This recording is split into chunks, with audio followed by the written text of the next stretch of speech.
Berkeley, California, a city of enlightenment, has a police department that often is served as a textbook model for police academies throughout the world. Yet the pressures of daily life that seem to be making ours an increasingly lawless society are operating in Berkeley as they are in nearly every other American city. The former police chief of Berkeley, August Vollmer, said in 1922 that crime is not a police problem. It is a home and school problem, a community problem. 45 years later, the President's Crime Commission said essentially the same thing. This is Assignment 4, the award-winning Report to the West, produced in the community interest by the documentary department of KRON-TV. Tonight, our Delinquent Society, the role of a police officer in a time of tumult.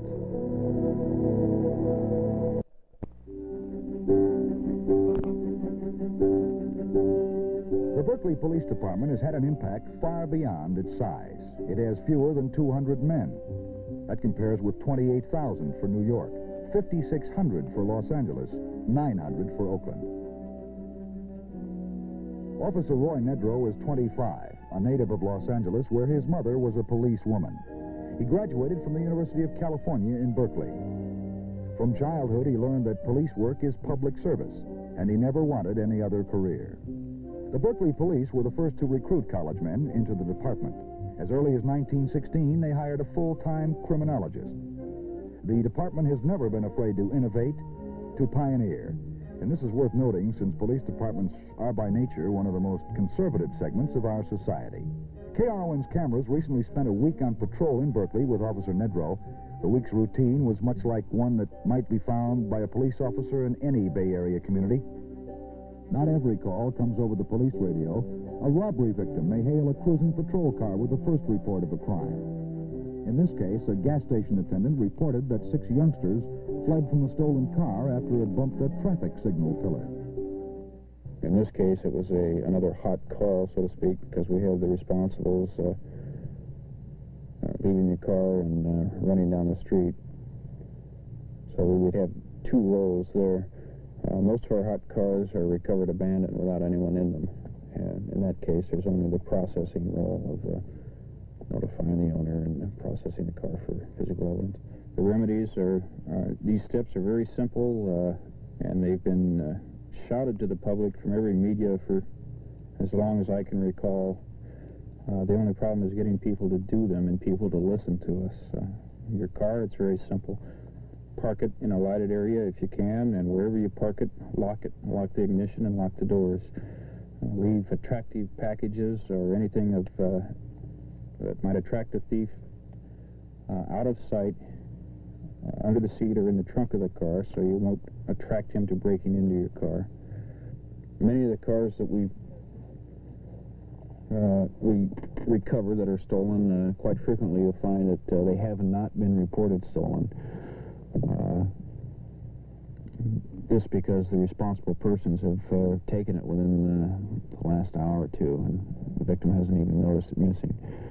So we find quite frequently that we are calling the victim up and notifying him that his car has been stolen.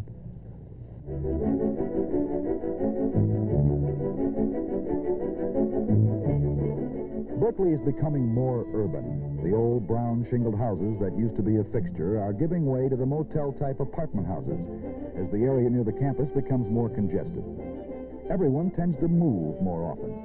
Feelings of neighborliness are harder to sustain. The quality of life tends to diminish in cities with a rise in crime, the rise in congestion, traffic tie-ups, smog, even though some of the residential areas of Berkeley are among the most attractive of any city or suburb in California. We have a free-flowing element that comes to the South Campus area for the hippie scene or the hippie life. We also have a very high crime rate in this area. Our burglaries and auto burglaries, auto theft, motorcycle theft, robbery is higher in this area of town than any of the other areas of town. Now, many of the armed robberies seem to stem out of illegal activity. A narcotics transaction that did not go as per scheduled. We've had several hold-ups with people being held up for their narcotics or for the cash they were carrying that they were going to buy narcotics with. Every Berkeley police officer carries a street map of the city in his head. When called to another neighborhood, he can respond immediately. Haste is necessary where there is a potential of violence. We never send one man on any domestic quarrel or any domestic situation. If there's weapons involved, your first consideration is trying to get the man or the weapon away from him. But we have no set plan that covers situations. You sort of play it by ear and by your past experience and hope for the best. But on this one that we went last week,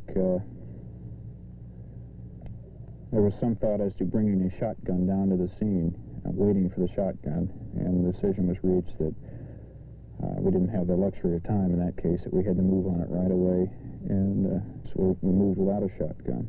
In this potentially dangerous situation, the man was disarmed, but he was not arrested because no crime had been committed.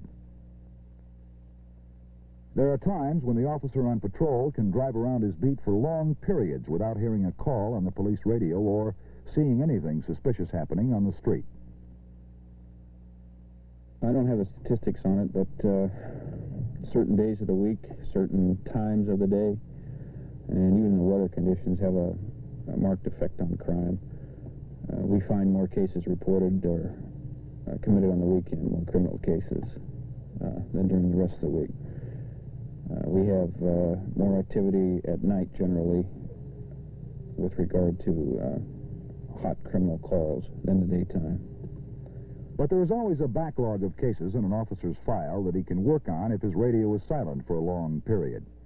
And if his beat is a residential one, he may engage in an exercise of crime prevention, especially burglary prevention.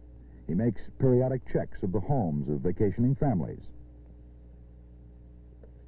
Our two major concerns now are residential burglaries and auto theft. The things that you can do as a citizen that prevent these type crimes are the things that have been hammered and hammered away by police jurisdictions time and time again over the years.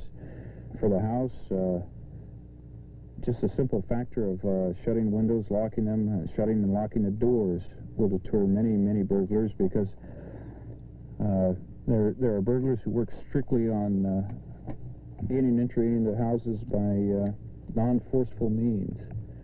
And there's so many places where the windows or doors not secure that if they come across one that is secure, they'll just move on to the next house.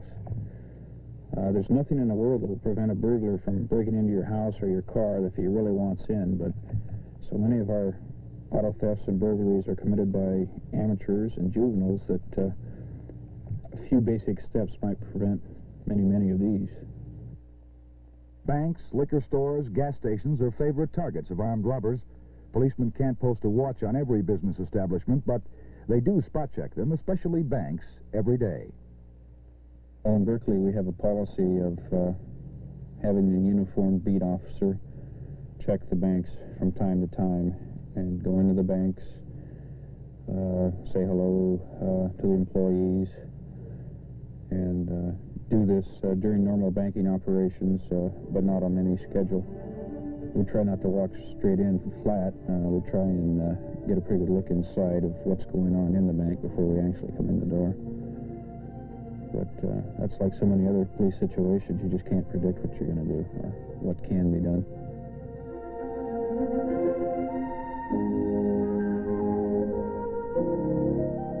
At least one police car is dispatched to every fire.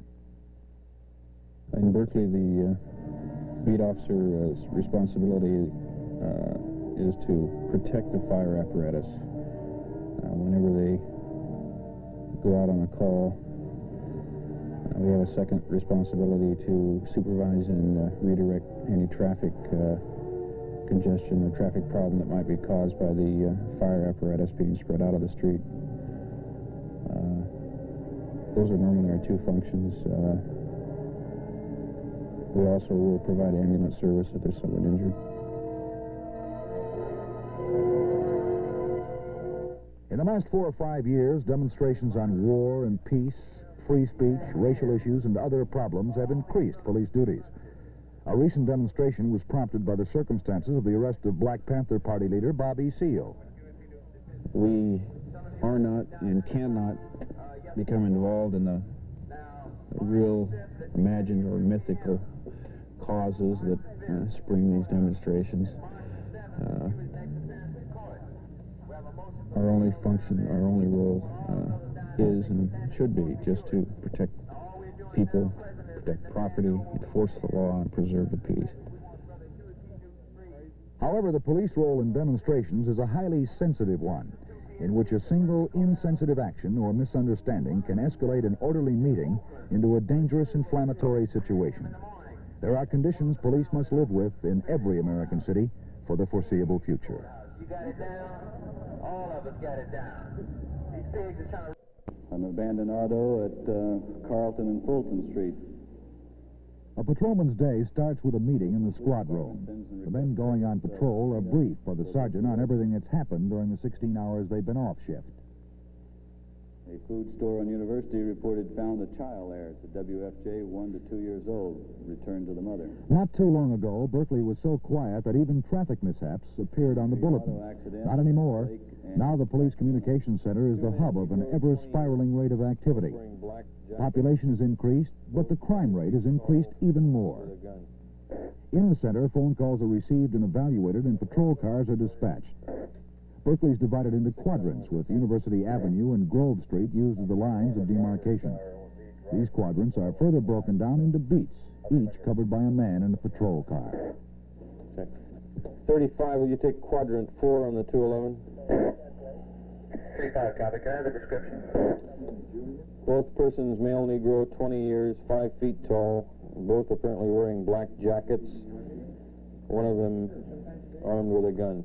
In most armed robbery situations, you're looking for anything that is unusual. In this case, we had a description of the 2 responsible persons. Naturally, we'd be looking for them. We'd also be looking for any cars moving out of the area in a fast manner, any groupings of people, anything that looks unnatural. There have been occasions where I've gone to a robbery and I didn't see the suspect, but I saw groups of people standing around pointing down the street. And I went over and talked to them, and it turned out that the suspect had knocked over several citizens while running, and they were able to provide a very good description and a direct line of flight. But we would never attempt to stop an armed robbery suspect or any other violent suspect without notifying the desk. The desk is responsible for your safety, and if they don't know where you're at, they can't adequately protect you with the needed cover cars or needed assistance.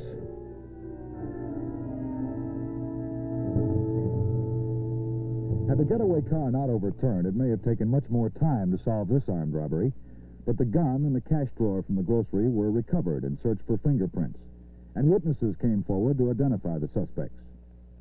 As always, the final disposition of the case belongs to the courts. Medrow says that taking a man into custody is sometimes a 3-man job. You see 3 or 4 policemen wrestling or struggling with one person, it jumps to your mind, oh, that poor man. We frequently get civilians on our persons at a crime scene watching this happen, and they will jeer at us, you know, why does it take 4, why does it take 3 to take that one man in? And you just like to get out there and tell them the reason it takes 3 or 2 or 4 is because you're trying not to hurt the man. When you have 3 policemen on one person, there's no necessity for anyone ever getting hurt. The only time I've been hurt, and the only time I can recall that a person that I was struggling with was hurt, was when I didn't have enough men there to effectively control him by myself. KRON's cameras traveled with Officer Medrow on night patrol. He spends a lot of time at the wheel, but so do most Californians. And the kind of duty Medrow likes least is traffic enforcement. Traffic is one of the worst functions for a policeman to carry out. Here, for the first time, he catches the entire society in a slight wrongdoing. It cuts across all economic, social levels. Anybody can make a traffic violation. People don't like to get traffic tickets. It just seems to be a fact of life, and many of them are more than quite willing to tell you that they don't like a traffic ticket. And the whole area of traffic enforcement is a big pain. It's a job that has to be done. It's a job that's well worth doing. It's a function that can save many more lives than the actual protection of people against violent crime. But people just don't see it that way. When you tell them that you're writing them that ticket because this particular offense has killed X number of people, they just don't relate to it. To be a policeman is to be a member of a very close fraternity, a brotherhood. Because of the dangers they face and the inability of the public sometimes to understand them, the ties are almost closer than blood, and it strongly shapes a policeman's thinking. It's a good feeling to know you can rely on your beat buddy, the man working the next plot of land next to you. In another aspect, I think it tends to make the police narrow and inward looking. But I think this is a problem inherent in the work. If I had my choice, I would say we need the bond more than we need to worry about being narrow-minded. Broad, strong feeling between the police, between each other, can mean the difference between death or injury. Police statistics indicate that car theft in Berkeley is an everyday occurrence, sometimes 2 or 3 times a day. The same evening, Officer Medrow responds to a call that's become more frequent in recent years. A young man has had a bad trip, an adverse reaction to the use of hallucinating drugs. The police function in this matter is, in these cases where you have a person who's obviously in danger to himself or in danger of harming others, our function is to gain control of him and place him in a psychiatric situation where he can be examined and treated. Normally, an LSD intoxication or a bad trip results in the person being confined for some time in a mental institution. A Gallup poll recently indicated that crime was the problem that worried Americans more than any other. But the solutions do not always lie with the police. That part of our story in a moment. Berkeley, like most northern cities, has changed radically since World War II. Thousands of white families have moved to the suburbs, replaced by thousands of Negro families from the rural South. City ways were unfamiliar to them at first, and the police have not always understood the customs or the speech of the newcomers. Some cities have been slow to adjust to these changes.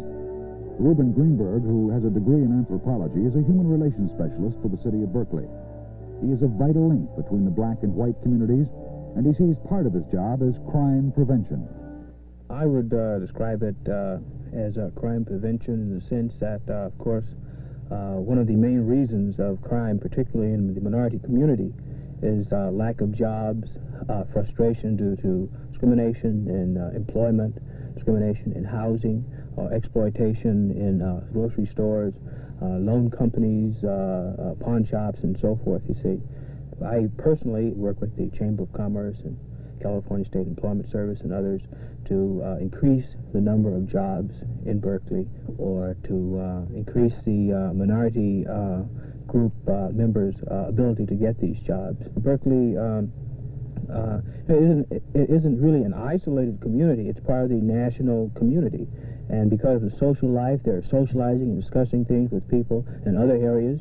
Then their ideas where they are, regardless of their physical surroundings, is bound to be affected by it. Particularly this feeling of despair that they really have no future. You might experience, for instance, in a riot situation where you just don't care whether you get shot or not. I mean, the fact that he's got a gun pointed at you is no longer important. It can you, in a sense, want to die, but you want to take as many of them with you. And Berkeley, regardless of the physical environment, can't exist in this vacuum, any type of vacuum, and be immune from the feelings and activities of the other blacks in other areas. Negroes and whites both have asked why there are not more Negro policemen, since the need for more Negro policemen is so apparent.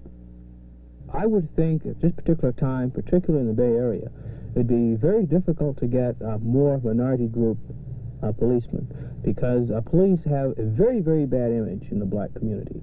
I remember once a black policeman in the Bay Area was accused of knowing a prostitute. There's no way not to know a prostitute. Often it's one's, perhaps even one's sister, one's cousin, one's relative, one's friend, next door neighbor, because this person comes from the environment. If he's lucky enough to become a policeman, and he just can't immediately sever all of these ties. He can't sever his whole life. If he's somehow able to pass the security test for policemen they have, he himself has never been arrested. It was not because the opportunity to be arrested wasn't there, because a combination of luck and a combination of wit. It's very easy to become arrested in the black community, you see. I don't believe there's any way that you can get substantial numbers of black policemen in the present atmosphere in the Bay Area. The report of the President's Commission on Law Enforcement and the Administration of Justice is called The Challenge of Crime in a Free Society. The report says the most effective way to prevent crime is to assure all citizens full opportunity to participate in the benefits and responsibilities of society.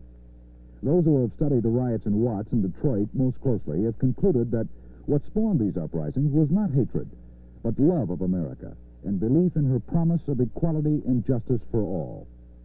The riots called attention to that promise unfulfilled.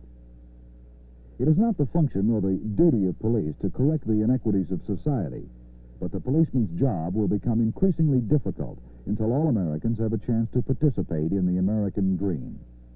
In the words of the Commission report, the foundation of the national strategy against crime is an unremitting national effort for social justice.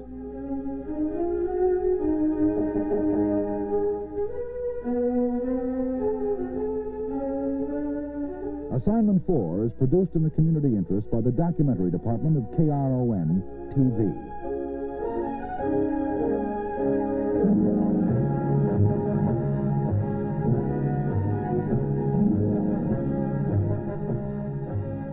Be with us again for our next report to the West.